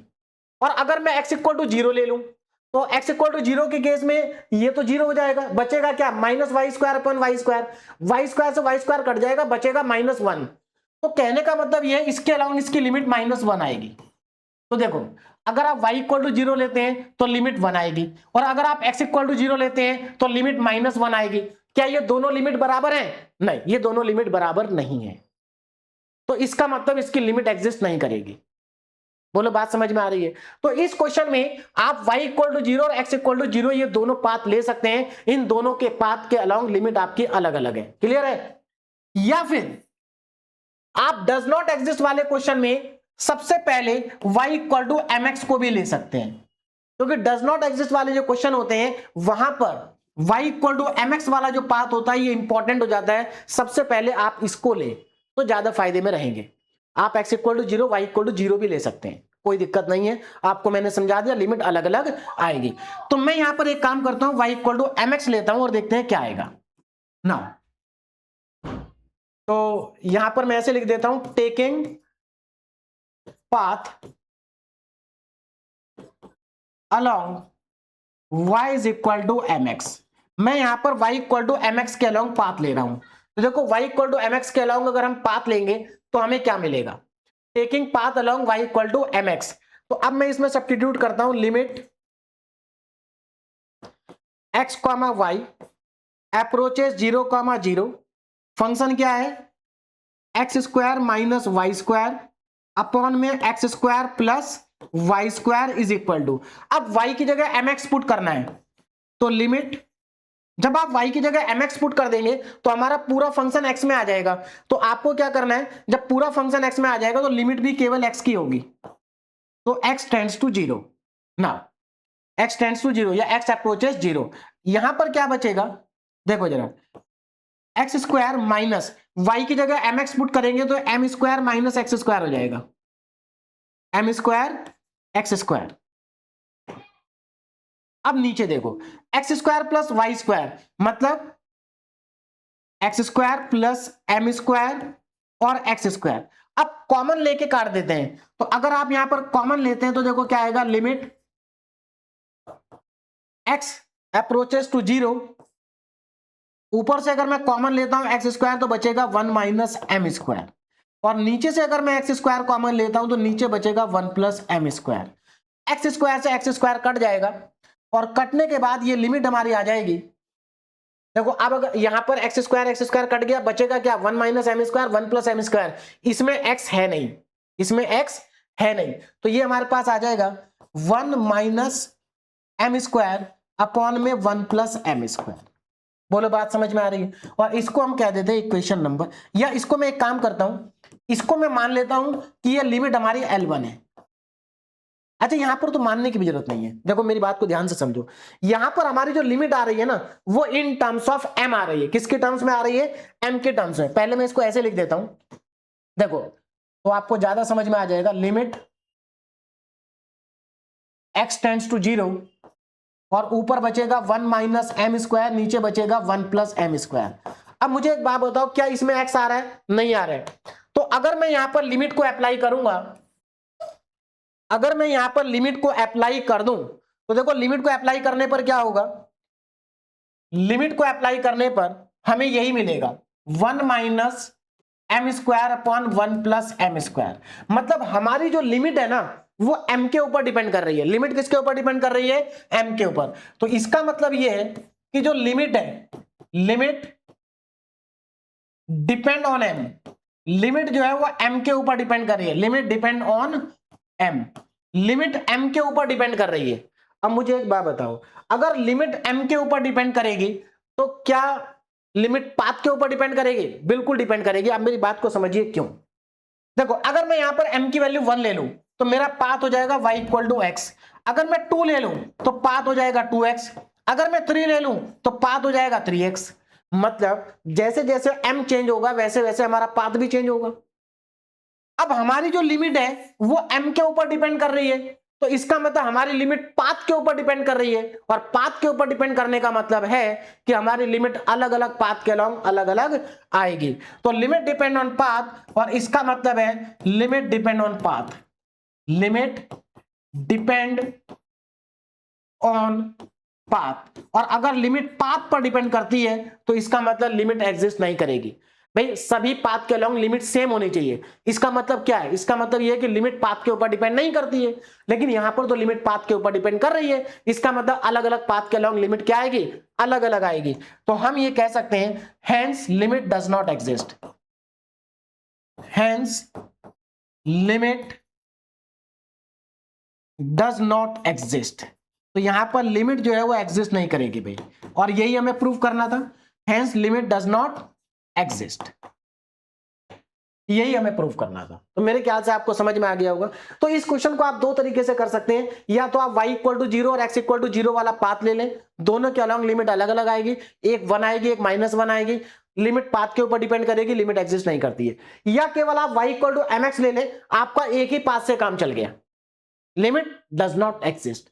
अगर मान लीजिए इस पाथ के अलॉन्ग लिमिट 0 आ जाती है, आएगी अगले क्वेश्चन में, तो फिर आप कोई दूसरा पाथ लेंगे। अब अगला क्वेश्चन देखिए जरा, अगला क्वेश्चन क्या है ना, प्रूफ दैट, हमें ये प्रूफ करना है कि ये लिमिट एग्जिस्ट नहीं करती है, लिमिट डज नॉट एग्जिस्ट। चलिए, तो क्वेश्चन बिल्कुल आसान है, बस आपको यहां पर, अच्छा ये जो x, y टेंड्स टू 0, इसको आप ऐसे भी लिख सकते हैं, x अप्रोचेस टू 0 और y अप्रोचेस टू 0, ऐसे भी लिख सकते हैं या ऐसे लिख सकते हैं, बात एक ही है। ये आ जाएगा हमारे पास x square y upon x की पावर 4 और y की पावर 2। हमें ये प्रूव करना है कि ये लिमिट एग्जिस्ट नहीं करेगी। इसको मैं इक्वेशन नंबर 1 मान लेता हूं, ये लिमिट एग्जिस्ट नहीं करेगी, हमें ये प्रूव करना है। तो हमें यहां पर पाथ लेने पड़ेंगे। Now taking path along, taking path along, कौन सा पाथ लें सबसे पहले? देखो एक बात ध्यान से समझना, अगर मैं यहां पर x इक्वल टू 0 और y इक्वल टू 0 वाला पाथ लूंगा, अगर मैं x इक्वल टू 0 लूंगा तो यहां पर जब x की जगह 0 रखूंगा मैं, तो ऊपर 0 आ जाएगा और नीचे 0 प्लस वाई स्क्वायर आ जाएगा, मतलब लिमिट 0 आएगी। अगर मैं y इक्वल टू 0 वाला पाथ लूंगा तब भी लिमिट 0 आएगी। तो इसलिए मैं यहां पर x इक्वल टू 0 और y इक्वल टू 0 को लूंगा ही नहीं, क्योंकि दोनों के अलॉन्ग क्या आ रही है? लिमिट 0 आ रही है। डायरेक्ट देख के पता चल जाता है। Taking path along y equal to mx, अब मैं यहां पर पाथ लूंगा y इक्वल टू mx, देखते हैं कितनी लिमिट आएगी इसके अलॉन्ग। तो लिमिट x अप्रोचेस टू 0 और y अप्रोचेस टू 0, ये मेरे पास है। Now x square y upon x की पावर 4 और वाई स्क्वायर, ये मेरा फंक्शन है। अब मैं क्या करूंगा, y की जगह पर mx पुट करूंगा, तो देखो कितना आएगा, x की power 4 x square y, x की पावर 4 वाई स्क्वायर। ठीक है, अब देखो जरा लिमिट, यहां पर जब आप y की जगह mx पुट कर देंगे तो फंक्शन हमारा x में आ जाएगा, तो लिमिट केवल x की आएगी। तो ये हो जाएगा x square into m x, y की जगह क्या आ गया? mx आ गया। नीचे देखो x की पावर 4 प्लस ये m स्क्वायर आएगा और x स्क्वायर आएगा। बोले बात समझ में आ गई? अब देखो आगे, लिमिट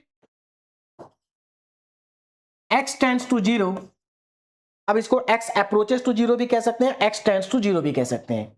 ऊपर देखो क्या है, ऊपर लिखा है x square into m x, और नीचे क्या लिखा है, नीचे से एक्स स्क्वायर को मैं कॉमन ले सकता हूं, तो एक्स स्क्वायर को अगर मैं कॉमन लूंगा तो ये बचेगा x square plus m square, यहां एक्स स्क्वायर से एक्स स्क्वायर कट जाएगा। बोलो बात समझ में आ गई? एक्स स्क्वायर से एक्स स्क्वायर क्या हो गया? कैंसिल हो गया। अब एक काम करते हैं, अब जो बचा उसमें लिमिट लगा देते हैं। तो अगर बचे हुए पार्ट में आप लिमिट लगाओगे तो 0 आएगा, देखो कैसे। ना is equal to limit x tends to 0, ऊपर बचा हमारे पास mx और नीचे हमारे पास बचा m square plus x square. अगर आप लिमिट लगाते हैं तो ऊपर तो 0 बन जाएगा, नीचे m स्क्वायर प्लस 0 बनेगा, तो ये हमारे पास 0 आ गया भाई। मतलब y equal to m x के अलॉन्ग हमारी जो लिमिट आ रही है ना वो 0 आ रही है। कितनी लिमिट आ रही है? 0 आ रही है। तो हमारे पास लिमिट आ गई 0। तो इतनी बात आपको समझ में आ गई। अब यहां पर मैं एक काम कर लेता हूं, ये जो हमारे पास लिमिट 0 आई है ना, इसको मैं L1 मान लेता हूं। ये 0 आई है और मैंने मान लिया कि ये लिमिट मेरी क्या है? L1 है। अब आके देखो, अब हमें यहां पर दूसरा पाथ लेना है। अब हमें यहां पर क्या करना है? एक दूसरा पाथ लेना है। और दूसरा पाथ क्या लेना है ये अब आपको सोचना पड़ेगा। दूसरा पाथ क्या लेना है ये हमें सोचना पड़ेगा। अब देखो ध्यान से जरा ना, टेकिंग पाथ अलोंग। अब देखो किसके अलोंग हम पाथ लेंगे, ध्यान से समझना, क्योंकि y equal to m x के अलोंग तो हमारी लिमिट 0 आ गई, यहां से हमारी बात नहीं बनी। x इक्वल टू 0 के अलोंग भी 0 है, y इक्वल टू 0 के अलोंग भी 0 है, तीनों पाथ के अलोंग 0 है।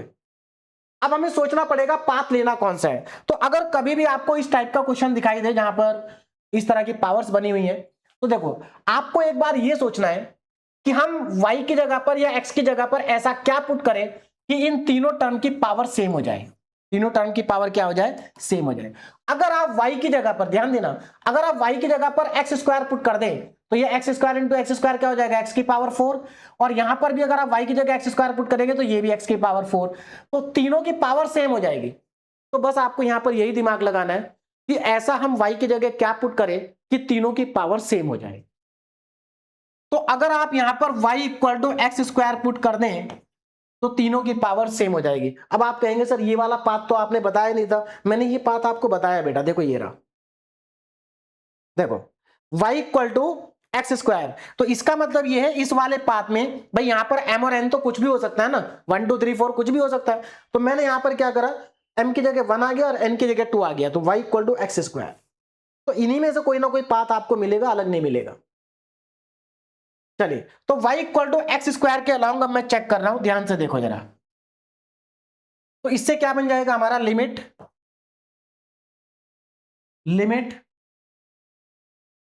x tends to 0 y tends to 0, function हमारे पास है x square y upon x की पावर 4 प्लस वाई स्क्वायर। अब इसमें ये सब्स्टिट्यूशन कर देते हैं तो ये आ जाएगा लिमिट। अब देखो जब आप y की जगह एक्स स्क्वायर पुट करोगे तो लिमिट केवल x की आएगी, और ये हमारे पास y की जगह जब आप एक्स स्क्वायर पुट करोगे तो ये x की पावर 4 बनेगा। ये x की पावर 4 पहले से है और ये भी x की पावर 4 बनेगा, क्योंकि जब आप y का स्क्वायर करोगे, इसका स्क्वायर करोगे तो x की पावर 4 बनेगा। तो ये अगर आप सिंप्लीफाई करें तो इसको सिंप्लीफाई करने पर देखो क्या बन जाएगा, लिमिट x टेंड्स टू 0, ऊपर x की पावर 4 नीचे 2x की पावर 4, x की पावर 4 से x की पावर 4 कट जाएगा और ये आ जाएगा 1/2। मतलब हमारी लिमिट जो आ गई वो 1/2 आ गई। अब जरा ध्यान से देखो, पहले लिमिट 0 थी, अब लिमिट 1/2 है। मतलब इन दोनों पाथ के अलोंग लिमिट अलग अलग है। लिमिट क्या है? अलग अलग है।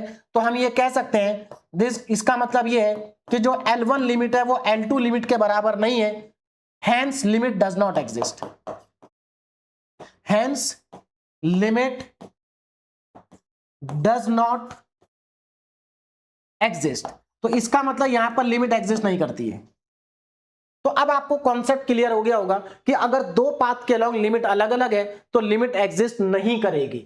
अब हम चलते हैं लास्ट क्वेश्चन पे, और लास्ट क्वेश्चन इंपॉर्टेंट क्वेश्चन है। यहां पर बहुत सारे स्टूडेंट इस क्वेश्चन को गलत कर देते हैं। गलत करने का रीजन भी आपको समझ में आ जाएगा। देखो यहां पर सबसे पहले मैं इसको लिख लेता हूं, limit x comma y tends to 0 comma 0, और ये आ जाएगा x square plus y square upon x plus y. ये मेरे पास है। हमें ये प्रूव करना है कि इसकी लिमिट एग्जिस्ट नहीं करती है, तो इसको मैं इक्वेशन नंबर 1 मान लेता हूं। अब हम यहां पर पाथ लेंगे ना, taking path along taking path along, taking path along. अब किसके अलोंग पाथ लें? अब मेरी बात को जरा ध्यान से समझना। यहां पर स्टूडेंट क्या करता है, गलती करता है, वो ले लेता है path y equal to m x. क्या y equal to m x path हम यहां पर ले सकते हैं? क्या ले तो सकते हैं, लेकिन एक कंडीशन है। कंडीशन क्या है वो मैं आपको बताऊंगा। मतलब यहां पर y equal to m x path लेने की एक कंडीशन है, वरना आप इस पाथ को नहीं ले सकते। बात समझ में आ रही? क्यों नहीं ले सकते अभी थोड़ी देर के बाद मैं आपको समझाऊंगा। मैं एक काम करता हूं, यहां पर पाथ ले लेता हूं y इक्वल टू एक्स। मैं y equal to m x नहीं ले रहा, मैं y इक्वल टू एक्स ले रहा हूं। अभी आपको समझाऊंगा मैंने ऐसा क्यों किया, समझ में आ जाएगा। बहुत सिंपल सा कॉन्सेप्ट है। नाउ सबसे पहले हम पाथ ले लेते हैं y इक्वल टू एक्स। मैंने y equal to m x नहीं लिया, मतलब पाथ तो मेरा y equal to m x ही है, बस मैंने यहां m की जगह 1 पुट कर दिया। कोई दिक्कत? कोई दिक्कत नहीं है। अब देखो जरा, सब्स्टिट्यूट करते हैं तो limit x comma y tends to 0 comma 0, function हमारे पास है x square plus y square upon में x प्लस वाई। ये हमारे पास फंक्शन है। अब हम y की जगह x पुट कर देते हैं तो ये आ जाएगा लिमिट। अब जब y की जगह x पुट करेंगे तो लिमिट केवल x की आएगी, ऊपर आ जाएगा x square plus x square upon में x प्लस एक्स, यही आएगा। चलिए इसको अगर आप सॉल्व करें तो लिमिट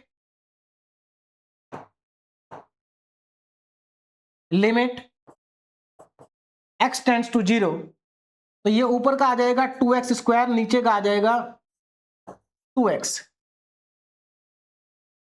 ऊपर का 2x स्क्वायर, नीचे का 2x, ठीक है। तो यहां पर 2 से 2 कट जाएगा, x से x कट जाएगा, एक x बचेगा। तो जब आप लिमिट लगाएंगे तो लिमिट x टेंड्स टू 0 और x बचेगा, और ये लिमिट हमारी आ जाएगी 0 के बराबर, जिसको मैं कह देता हूं L1। बोलो बात समझ में आ रही है? ये लिमिट हमारी किसके बराबर आ गई? 0 के बराबर आ गई। अब मेरी बात को समझिए कि मैंने यहां पर y equal to m x क्यों नहीं लिया। देखो अगर मैं y equal to m x लेता तो क्या होता? अगर मैं y equal to m x लेता तो ये आ जाता x square plus m square x square. मेरी बात को समझिए, मैंने y equal to m x क्यों नहीं लिया। अगर मैं y equal to m x लेता तो ये एम स्क्वायर एक्स स्क्वायर आता, ठीक है। नीचे क्या आता? x प्लस एम एक्स आता। मैं x से x को कॉमन लेता हूं ऊपर से, तो ऊपर से हमारा एक्स स्क्वायर कॉमन आता और बचता 1 प्लस एम स्क्वायर। नीचे हमारा x कॉमन आता और नीचे बचता 1 प्लस एम। एक मिनट, हमारे पास यहां पर y equal to m x, तो एम स्क्वायर एक्स स्क्वायर और यहां पर आ जाता, हाँ ठीक है। अब यहां पर देखो y 1 प्लस एम और 1 plus m, 1 plus m square ऊपर है, 1 प्लस एम नीचे है। बोलो बात समझ में आ रही है? ठीक है। एक x से एक x को आप काट देते, बचता क्या? x 1 plus m square upon 1 plus m. और यहां पर बच्चे क्या करते हैं, इसको लिमिट लगा के कर देते हैं 0। मेरी बात को भाई, यहां पर लिमिट भी तो है ना, तो लिमिट लगाएंगे और इसको कर देंगे 0, जबकि ये गलत है। अब देखो गलत क्यों है, मेरी बात को जरा ध्यान से समझना। ये क्या लिखा है? 1 प्लस एम लिखा है। एक बात बताओ, m की वैल्यू तो -1 भी हो सकती है। अगर m की वैल्यू -1 हुई तो ये नॉट डिफाइन हो जाएगा। तो कहने का मतलब ये है कि अगर आप y equal to m x path यहां पर पुट करते हैं, अगर आप y equal to m x यहां पर पाथ पुट करते हैं और आपका आंसर 0 आता है तो वो गलत है। मेरी बात समझ में आ रही है? क्यों गलत है? क्योंकि देखो मैं यहां पर आपको लिमिट लगा के दिखाता हूं। ये मैंने यहां पर लिमिट लिख दिया, लिमिट x टेंड्स टू 0। अब यहां पर बच्चा क्या करेगा, x की जगह 0 पुट करेगा, सच पूरा 0 हो गया। लेकिन मुझे एक बात बताओ, अगर यहां पर m की जगह -1 हो गया तो ये तो नॉट डिफाइन हो जाएगा, इनडिटरमिनेंट फॉर्म बन जाएगी। क्या बन जाएगी? इनडिटरमिनेंट फॉर्म। क्यों? देखो अगर ये -1 हुआ तो ये ऊपर 0 नीचे 0, 0 अपॉन 0 क्या होता है? इनडिटरमिनेंट फॉर्म होती है, तो गलत हो जाएगा। तो अगर आप y की जगह mx पुट कर रहे हैं तो आपको इसके आगे लिखना पड़ेगा कि m की जो वैल्यू है वो नॉट इक्वल टू -1 होनी चाहिए। m is not equal to -1, और ये लिखना बच्चे भूल जाते हैं और वो यहां सीधे इसको 0 कर देते हैं, जो कि गलत हो जाता है। तो मेरे ख्याल से अब आपको समझ में आ गया होगा। अब मैं आपको यहां पर एक सिंपल सा कॉन्सेप्ट बताता हूं। अगर कभी भी डिनोमिनेटर में x और y, आप हमेशा याद रखना, अगर यहां पर डिनोमिनेटर को चेक करना है, आपको y की जगह पर कोई भी ऐसा पाथ पुट नहीं करना है, y की जगह पर ऐसी कोई वैल्यू पुट नहीं करनी है जिससे कि ये डिनोमिनेटर जीरो हो जाए। देखो इससे पहले वाले जो क्वेश्चन हमने किए थे, यहां पर अगर आप y की जगह पर कुछ भी पुट करो, ये कभी भी जीरो नहीं होगा, क्योंकि यहां स्क्वायर हो रहा है, स्क्वायर होने के बाद निगेटिव भी पॉजिटिव बन जाएगा, तो ये कभी जीरो बनेगा ही नहीं। बोलो मेरी बात समझ में आ रही है? इस क्वेश्चन में भी कभी जीरो नहीं बनेगा। तो अगर नीचे पावर इवन है तो उस केस में कभी जीरो नहीं बनता, अगर बीच में प्लस है। लेकिन यहां पर पावर क्या, दोनों की 1 1 है। अगर मैं यहां y की जगह माइनस एक्स पुट कर दूंगा ना, माइनस एक्स, तो ये जीरो बन जाएगा। और हमें वहां पर y की जगह माइनस एक्स पुट नहीं करना है। और जो y equal to m x का पाथ होता है ना, इसमें y इक्वल टू एक्स भी आता है, y equal to minus x भी आता है, क्योंकि m की जगह पर कोई भी नंबर हो सकता है, +1 भी हो सकता है, -1 भी हो सकता है। तो अब आपको कॉन्सेप्ट समझ में आ गया होगा। अब आगे चलते हैं ना। तो अब हम यहां पर कौन सा पाथ पुट करें कि लिमिट अलग आ जाए। देखो हमने y equal to m x हम पुट कर नहीं सकते, हमने y equal to x put करके देख लिया, लिमिट आ रही है जीरो। अब यहां पर क्या पुट करें? अब मैं देखो आपको एक चीज बताता हूं, यहां पर अगर आप यहां पर इनमें से कोई भी पाथ पुट करेंगे ना, इनमें से जो पाथ मैंने आपको बता रखे हैं, देखो अगर आप ये पुट करेंगे तो भी आपको आंसर नहीं मिलेगा, ये पुट करेंगे तो भी आपको आंसर नहीं मिलेगा, क्योंकि इसके अलॉन्ग भी लिमिट जीरो आएगी, इसके अलॉन्ग भी लिमिट जीरो आएगी। और अगर आप y equal to m x put करेंगे तो याद रखना m नॉट इक्वल टू -1 होना चाहिए, और उसके अलॉन्ग भी लिमिट जीरो आएगी। अभी हमारे पास जीरो ही आ रही लिमिट। अगर आप इसको लेंगे या इसको लेंगे तो भी लिमिट जीरो आएगी। इस क्वेश्चन में आपको ये वाला पाथ लेना पड़ेगा, तब जाके लिमिट अलग आएगी। अब देखो आप खुद सोचो, आप एक बात सोचिए यहां पर, अगर मान लीजिए यही क्वेश्चन अगर आपका यहां पर लिखा होता कि चेक करो इसकी लिमिट एग्जिस्ट करेगी या नहीं करेगी, तो सोचो स्टार्टिंग के जो हमारे 4 पाथ हैं उन चारों के अलॉन्ग लिमिट जीरो आएगी, 5वें पाथ पे जाके लिमिट अलग आएगी। तो इजीली कहते हैं कि जो पाथ मेथड है ना, वो इस बात की गारंटी नहीं देता है कि लिमिट एग्जिस्ट करेगी या नहीं करेगी, क्योंकि भाई इनफाइनाइट अब पाथ है, पता नहीं कौन से पाथ के अलॉन्ग लिमिट अलग आ जाए। तो यहां पर अब चेक करते हैं अब हम यहां पर पाथ होगा हमारा, now taking path along, taking path along y is equal to -x plus x square, ये वाला पाथ मैं यहां पर ले लेता हूं। देखो अगर मैं ये वाला पाथ लेता हूं तो क्या होगा ना, चेक करते हैं जरा। अगर ये वाला पाथ मैंने ले लिया, ये वाला पाथ, तो देखो लिमिट क्या हो जाएगी, limit x, y approaches to 0, 0, function हमारे पास है x square plus y square upon में x प्लस वाई। अब इसको सब्स्टिट्यूट करते हैं, y की जगह पर हम ये पुट करेंगे, तो लिमिट हमारे पास केवल x की बचेगी, लिमिट x टेंड्स टू 0। ध्यान दीजिएगा, लिमिट x टेंड्स टू 0 ना, एक्स स्क्वायर। अब यहां पर y की जगह पुट करना है मुझे -x प्लस एक्स स्क्वायर, और डिनोमिनेटर में x प्लस माइनस, एक मिनट, हाँ, y की जगह पर हम क्या पुट करेंगे, -x प्लस एक्स स्क्वायर, ये पुट करेंगे। अब इसको सॉल्व करते हैं, देखो लिमिट x टेंड्स टू 0, देखो ऊपर क्या आएगा, एक्स स्क्वायर -x, अच्छा एक मिनट, हमारे पास यहां पर इसका होल स्क्वायर था, इसका होल स्क्वायर था भाई। हाँ अब देखो जरा, देखो यहां पर हमारे पास इसका होल स्क्वायर है, यहां पर नीचे स्क्वायर नहीं है, ऊपर स्क्वायर। अब ओपन करते हैं एक्स स्क्वायर, देखो प्लस, अगर a माइनस बी का होल स्क्वायर आप यहां पर लगा दें तो यह आएगा एक्स स्क्वायर, मतलब a स्क्वायर प्लस x की पावर 4, देखो a square plus b square और माइनस का 2ab, मतलब 2x क्यूब आ जाएगा, 2x क्यूब। नीचे क्या आएगा, x minus x plus x square, x से x यहां पर कट जाएगा, नीचे बचेगा एक्स स्क्वायर, ये 2x स्क्वायर हो जाएगा। तो यहां पर हमारे पास फाइनली आ जाएगा लिमिट x टेंड्स टू 0, ऊपर आएगा 2x स्क्वायर प्लस x की पावर 4। अच्छा ऊपर से मैं एक काम करता हूं, एक्स स्क्वायर को कॉमन ले लेता हूं, ऊपर से एक्स स्क्वायर को कॉमन ले लेते हैं। तो अगर मैं ऊपर से एक्स स्क्वायर को कॉमन लूंगा तो ये बचेगा 1 plus 1 plus x square minus 2x, और डिनोमिनेटर में क्या है एक्स स्क्वायर से एक्स स्क्वायर कट गया। अब मैं यहां पर लिमिट लगा सकता हूं, तो अगर मैं यहां पर लिमिट लगाऊंगा तो देखो ये दोनों जीरो हो जाएंगे, बचेगा हमारे पास 2, तो ये आ जाएगा 2। कितना आ जाएगा? 2। तो इसको हम कह देते हैं L2। तो यहां पर आप देख सकते हैं जो L1 है, ध्यान दीजिएगा, this implies that L1 is not equal to L2। आप देख सकते हैं L1 L2 दोनों बराबर नहीं है, तो हम ये कह सकते हैं हेंस लिमिट डज नॉट, ऊपर लिख देता हूं डज नॉट एग्जिस्ट। तो लिमिट जो है वो एग्जिस्ट नहीं करेगी।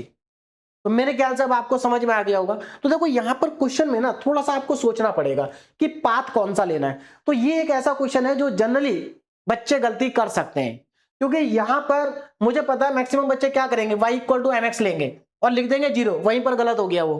क्यों? क्योंकि y इक्वल टू mx अगर आपने ले लिया तो आपको ये बात याद रखनी है कि m इक्वल टू -1 के लिए ये फंक्शन नॉट डिफाइन है।